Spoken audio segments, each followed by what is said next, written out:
Well, welcome back for those of you who are following me, and welcome for those of you who are here for the first time. Speaking about the island, while it would be fair to say that the entire island has a single environment, that is the natural forces that bear down on any organism on the island are equal. It has a multitude of ecological niches, habitats, and each one of them has to interact within itself, and it also has to interact with the other niche that borders it. And as you walk on the island, using the trail system, by the way. And this is personal. Let me say this. You might notice changes taking place as you walk down the Quamenigo Trail, which is the main trail on the island. And it's taking you from the east end of the island to the west end of the island. And then once you get to the end, you come back on the side shoreline trails coming back to the east. There will be differences in the types of trees. You may see lots of pine, lots of fir, all of a sudden some cedar, or we have some other trees here. You will come upon places that I term Jurassic Park because it's all ferns. Mosses, swampy areas. We have really a deep swampy area, kind of a fen-like area. But then there'll be the light. And I've always been fascinated with the light on the island, and I have to tell you a story. The first time I ever walked on the island, it was about 6 years ago. I got off the ferry, followed the trail to get to the main trail. And I was walking along, and then it hit me. There was a horizon point way at the end, and everything converged to that one point. Trail went there and got smaller. The sides of the trees got smaller, and everything went down to that one horizon point. And it was weird because as I was looking, the trees kind of went this way and made an arch. And it was like being in a cathedral. And then I noticed something, that the light on that particular day, at that particular moment, was filtering down through the trees in a way that, quite honestly, I've never seen since. It struck me. It was a very profound experience. And I said to myself at that moment, this is a place I have to come back to. And I come back to it all the time now. Each ecological niche on the island has its own characteristics, if you will, its own face. And each time you see it, it looks more familiar. But there are those times when you're looking at something that you've seen before. It shows a side of it that surprises you. Something appears that wasn't there before. And you know, it's seasonal, things grow, not a problem. But the more I spend time on the island, different seasons, different times of the day, different weather conditions. This is personal. I believe there's a presence to the island, as if the island knows we're there. and in a sense is responding to our presence. Now it's personal.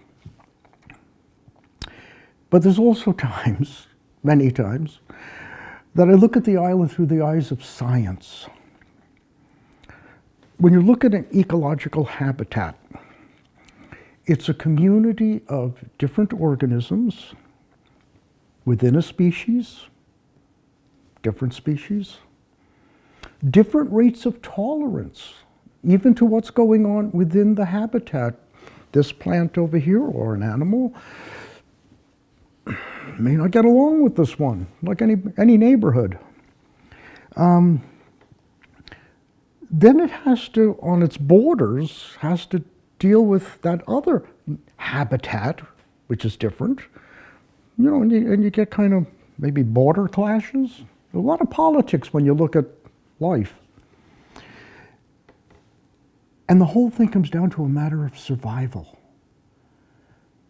Each plant, each animal, each interaction is done for the one reason: to get through today and into tomorrow.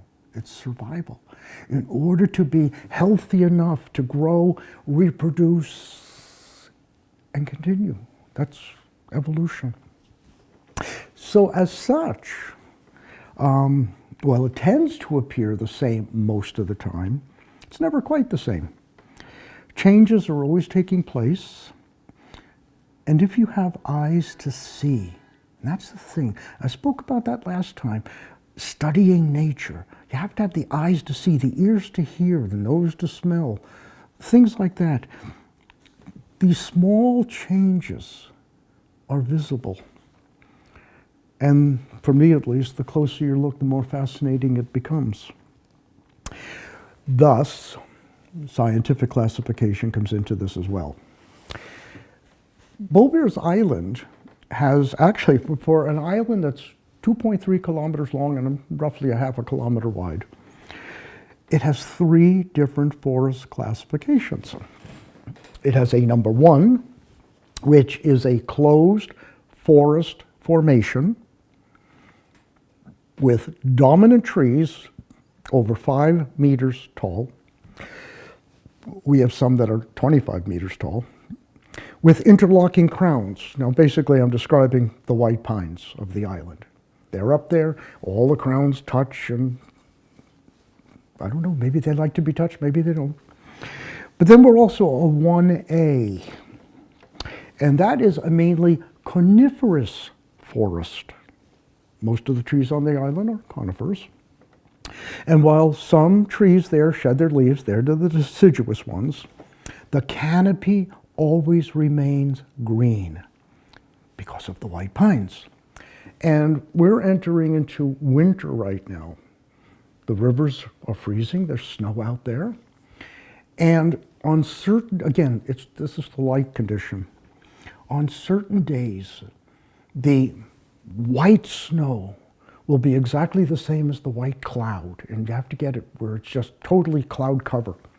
And it's almost like, you know, the same coloration. And the island sits in the middle out there, and what you see is this green against this white. It's not spring green, it's mature green, but in the middle of the white, it just stands out, and I just love that. Maybe I need help. We're also a 2A classification, which is a mainly coniferous dominant woodland, which we are. So 3 classifications of just one forest on an island.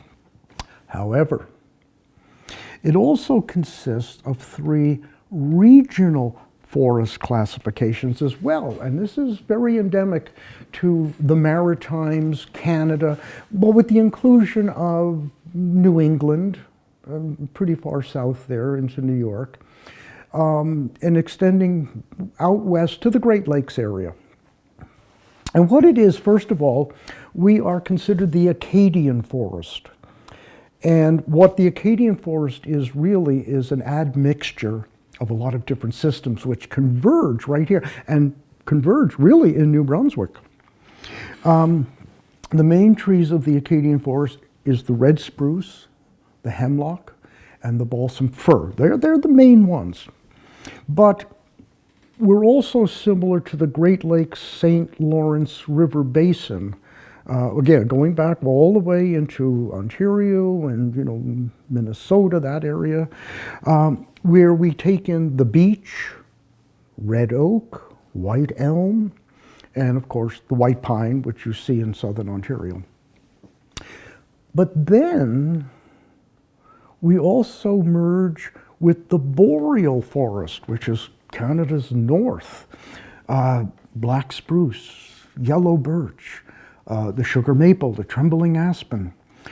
All of that is that southern tier of that great white north. And that basically is mostly coniferous, with the black spruce being the dominant tree. However, over the last few years, and especially with our climate study in action this past summer, we are already beginning to see shifts in the patterns that are taking place, but it takes time to verify these things. And that's what we're doing. We're looking at the possibility of what trees may not survive here, but again, what trees will be the succession and become the dominant tree down the road. I've tried to show you the island through my eyes, whatever that was worth, by simply letting the island be what it is without imposing any definitions on it, as well as looking at it through the eyes of science and saying, yes, but if you look at these different things, you see how the ecology works, how the environment works, how evolution works. It's a very structured, very focused way of looking at it. It's not two different ones. My personal observations and my scientific observations are of the same data. It's just a different pair of glasses I put on. Maybe just come to the island and, I don't know, analyze the different types of forest. Maybe just come and be part of the forest. I don't know. Either way, I suggest you come to Beaubears Island if and when you can and see for yourself. Maybe take a walk with me and we'll have a conversation. In the meantime, if you're here and want to come back, sponsor us, support us, give a thumbs up. But until next time, again, take care.